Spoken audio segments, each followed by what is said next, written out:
Look around you on some of the streets of the biggest cities of India and one thing is for certain, the luxury car market is booming.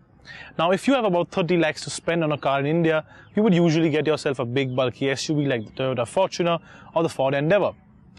But what if you were a little more traditional? What if a sedan was the only option for you? Well, so far the Skoda Superb was the king of the hill in that segment, and now there is a new one.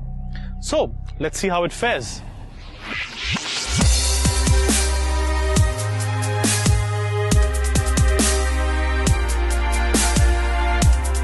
If sharpness was the only way to measure how good a car looked, the Skoda Superb would be a 10 on 10. I personally love the way the headlamps are set into the car rather than bulging out like what we usually see nowadays, combined with a very large and prominent front grille. Move on the back and the sharp lines and theme continues.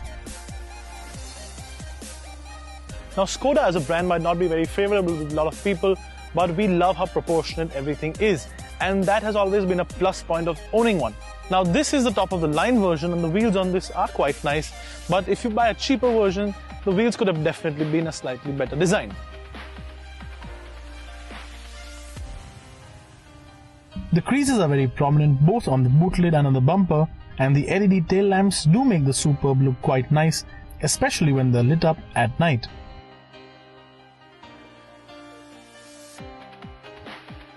Now Skoda has never been about flamboyance, and the fact that the Superb now gets ambient lighting is just as flashy as it will get.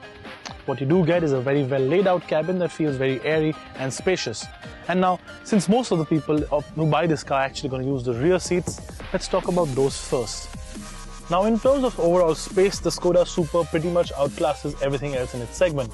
There is a ton of legroom, and even though there's a coupe-ish rake to the roof, the Skoda Superb offers a lot of headroom as well. The only gripe that I have personally is the fact that the transmission tunnel could have been made slightly smaller, because the third passenger is just really difficult to put in here at the back.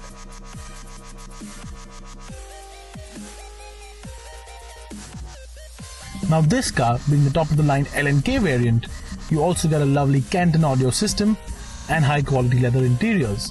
The front seats are electronically controlled, and you also get controls to move the passenger front seat a little more ahead to give you a lot more legroom in the back. Now, the Skoda Superb does have some positives and some negatives when it comes to gadgets.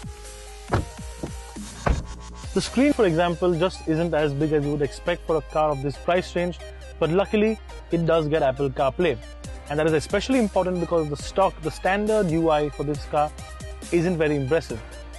As a trade-off, what you do get are these really comfortable front seats, and as a big boon for Indian customers, they have a cooling feature, which, if like today, temperatures outside are 40 degrees and above, can be a real blessing in disguise.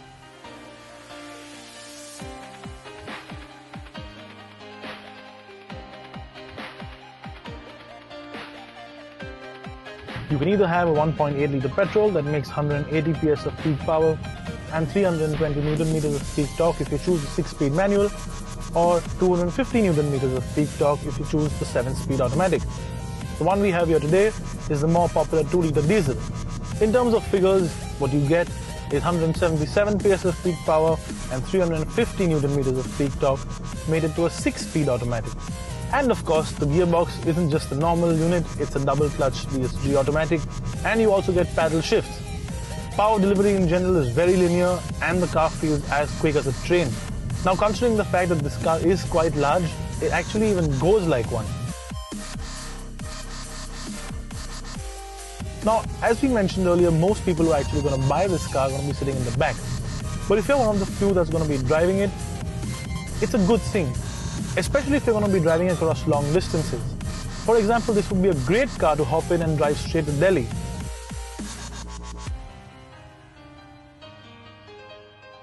Now, you would feel a slight uneasiness maybe taking it over triple-digit speeds over larger bumps, because it does unsettle a little bit, but load the car up with 4 passengers and a bit of luggage and it completely changes into a different animal. In fact, this is one of the best touring cars in the category that your money can buy. Now for the first time, the Skoda Superb also gets 3 driving modes. What you get is Eco and Normal modes for your day-to-day commute around the city, and a Sport mode for when you're feeling a little more adventurous.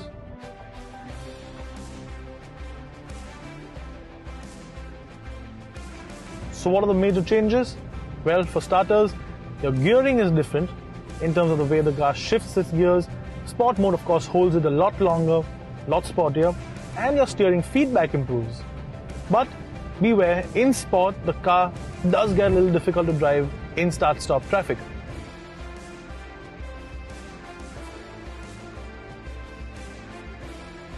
So the Superb is an easy car to sum up. It might be a little more expensive than the one it replaces, but the way it looks, the amount of space it offers, and the kind of tech it offers, it has pretty much reset the bar in its segment. Would we recommend one? Absolutely.